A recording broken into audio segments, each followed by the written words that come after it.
Emerging from the chaos next door in Syria, the extremists call themselves ISIS, for the Islamic State of Iraq and Syria.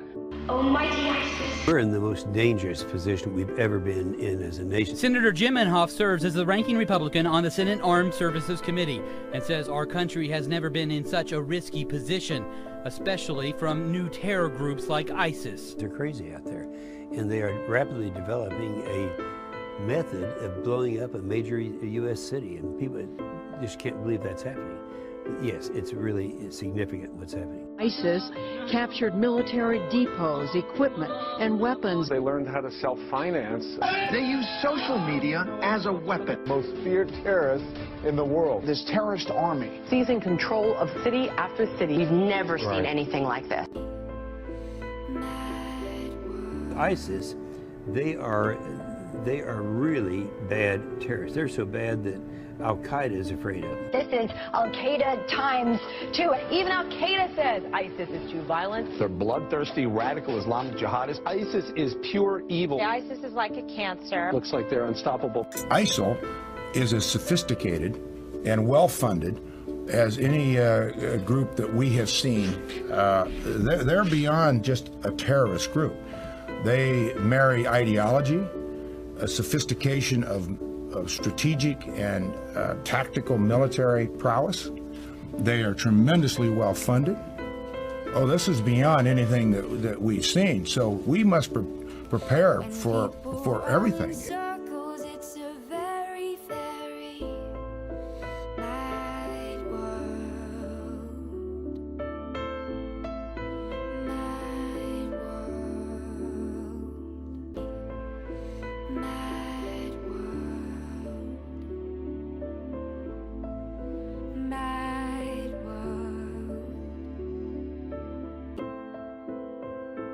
We set up a covert, a very secret operation inside Libya to funnel arms through Turkey into the Syrian opposition, including all sides, those who were secular, those who had legitimate grievances against the Assad government, and the other groups sponsored by the Saudis and the Qataris, who are really trying to create a Wahhabi or Salafist government in Syria, take it over. And this was a very secret operation that went for a long time. It only ended when the consulate in Benghazi was overrun. And it was done without, as I write, without telling Congress. And the reason we even know about it, there was a recent Senate Intelligence Committee report on Benghazi that was published a few months back, raising questions about security, etc. The same issues Republicans constantly talk about. But there was a secret annex to the report that described this process of funneling stuff, and it was done with money from the Turks, from the Saudis and the Qataris. We sort of used their money and we funneled to use it to buy weapons and funnel it. The CIA was deeply involved in this. It was a long-running operation that only ended, and by the way, when it ended when we shut it down after Benghazi was overrun, we suddenly saw all kinds of crazy weapons be showing up, including man-pads, the shoulder-held anti-aircraft missiles. They were suddenly showing up inside Syria in the hands of various jihadist groups.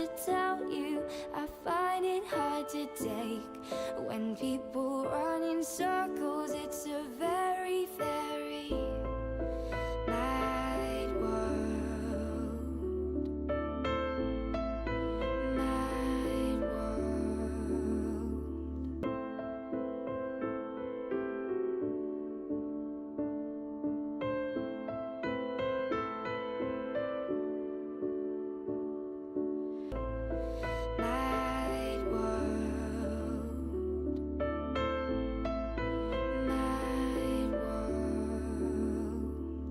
We share a laboratory on chemical and biological warfare issues with Britain, a place called Porton Downs. It's their chemical warfare facility, and we Americans share that in terms of analyzing international problems when it comes to chemical and biological warfare. So we have a lot of confidence in the British competence. And so the Brits came to us with samples of sarin, and they were very clear there was a real problem with these samples because they did not reflect what the Brits know and we know, the Russians knew, everybody knew is inside the Syrian arsenal. They came to us very early, within 6, 8 days, 10 days, of the August 21 last year's terrible incident inside near Damascus, when hundreds were killed. It was overwhelming evidence, and so the Joint Chiefs of Staff, led by its chairman, Martin Dempsey, an Army officer of many years of experience, he was commander of the Central Command that covered the Middle East, they did go to the president, and they raised questions, but they let him know the problem. I can tell you, I quote somebody from inside that investigation unit who was very clear that the weapons were fired were homemade and were not Syrian army. We knew that the radicals had used, the jihadist groups had access to nerve agent and had used it against Syrian soldiers in March and April. Those incidents that were always described by our government as being the responsibility of the rebels with high confidence.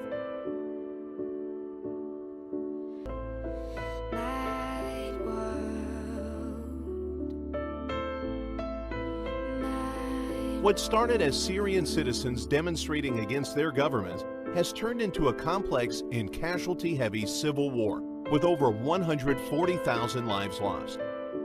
What was once a secular nation is now breaking under Taliban-style rules. In a nation where Muslims, Christians, Kurds, and even Jews lived in harmony, the radicalization of these rebel groups has given al-Qaeda the upper hand in orchestrating a devastating sectarian civil war. The UN calls the number of Syrians fleeing to other countries one of the largest refugee crises known in history.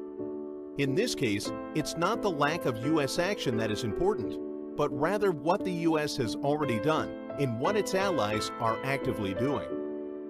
In March 2012, the Free Syrian Army was formed by the Friends of Syria, organized by the United States and initiated by French President Nicolas Sarkozy. The Friends of Syria group mainly consists of Western nations and the Arab Gulf states who oppose Syria's president Bashar al-Assad. The United States and its allies promised to supply and support the newly formed Free Syrian Army in the revolt. But within months, the revolt turned into an armed insurgency when branches of al-Qaeda came to the fight in Syria for their own political gains.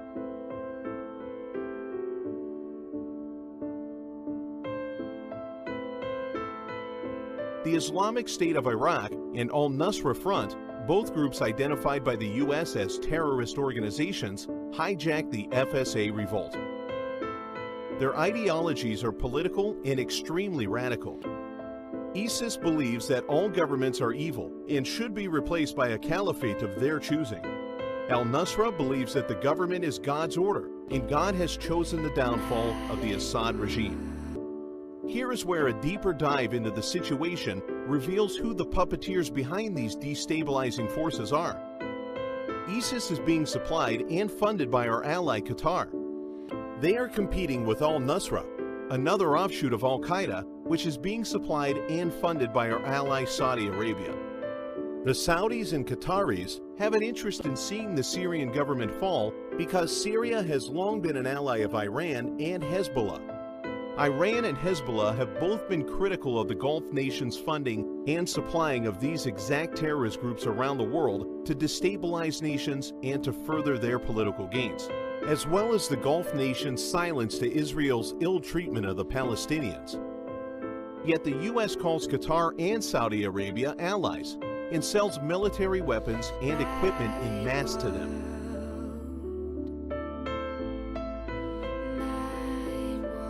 Over 75 rebel groups are now vying for power in Syria, along with the proxy war that is taking place there. Christian and Kurdish minorities have become a target to the al-Qaeda-linked rebels and have aligned themselves with pro-Assad government fighters and military forces, who they say is protecting them. Russian and Iranian military advisors are on the ground in Syria to train and supply the Syrian army against al-Qaeda and other foreign fighters. Hezbollah has even sent fighters to support the Syrian regime against foreign fighters, as well as protect Shiite holy sites that have become targets by al-Qaeda.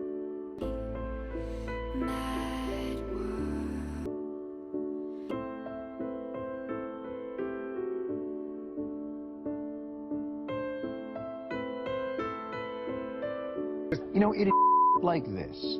that makes you almost regret us destabilizing the region in the first place.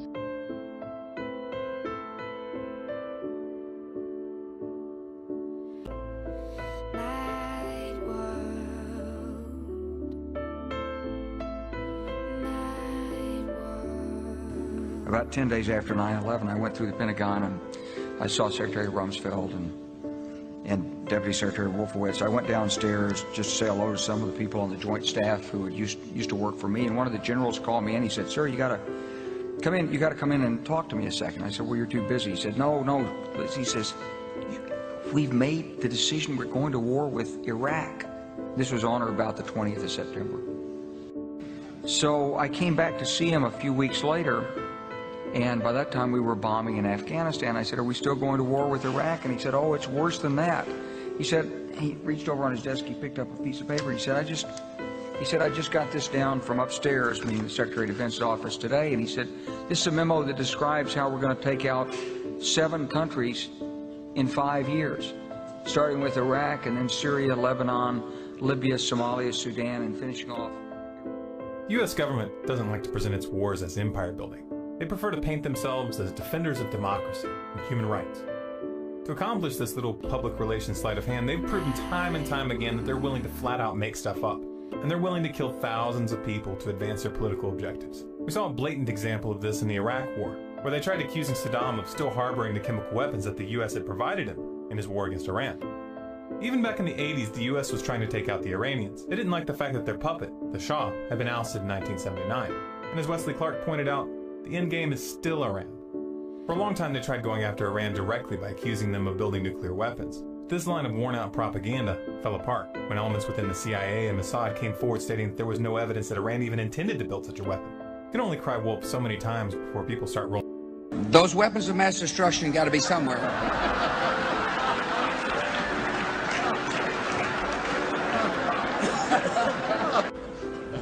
Nope, no weapons over there.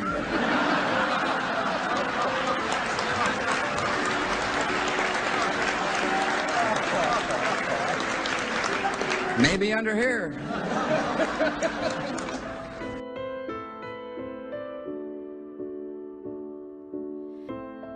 In the 4 years since the inspectors left, intelligence reports show that Saddam Hussein has worked to rebuild his chemical and biological weapons stock, his missile delivery capability, and his nuclear program.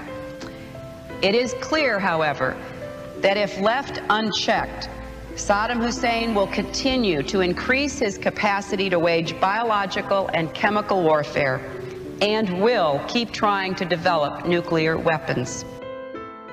The truth is about the Middle East is, had there been no oil there, it would be like Africa. Nobody is threatening to intervene in Africa. The problem is the opposite. We keep asking for people to intervene and stop it.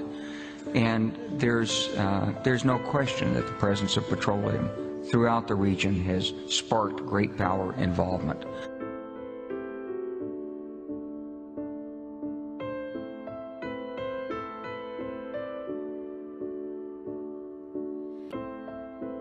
Iran has made little secret of its desire to gain hegemony in the region of the Persian Gulf, the critical oil and natural gas producing region that we fought so many wars to try and protect our economy and from the adverse impact of losing that supply or having it available only at very high.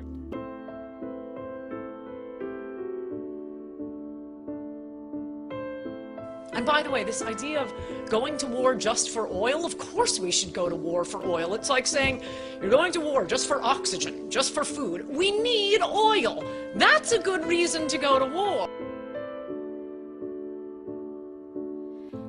I wish you this.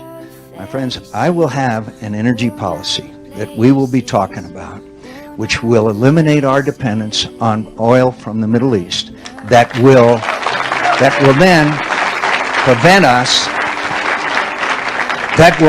us from having ever to send our young men and women into conflict again in the Middle East. No expression,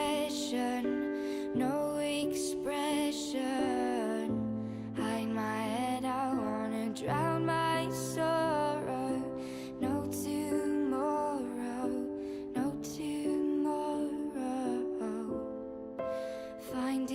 to tell you, I find it hard to take. When people run in circles, it's a very, very mad world. Mad world.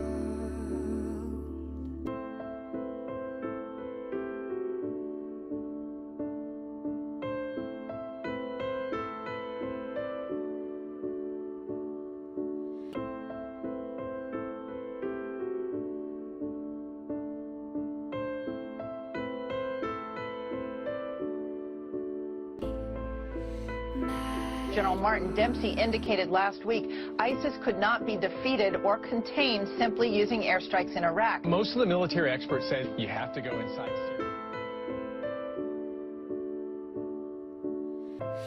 Find it hard to tell. They provide some modicum of law and order. Food kitchens and fixing potholes. They're charging customs. They have their own courts. They're issuing license plates. ISIS militants now direct. President Obama, who on Wednesday came out with a strong statement against the terrorists who beheaded an American journalist in Iraq.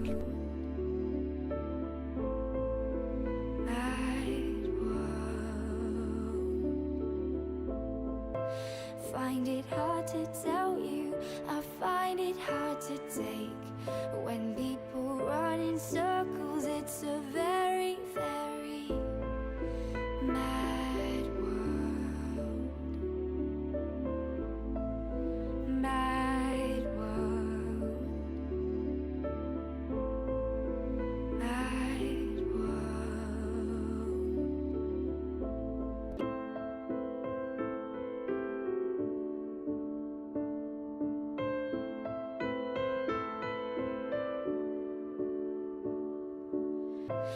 Find it hard to tell you, I find it hard to take.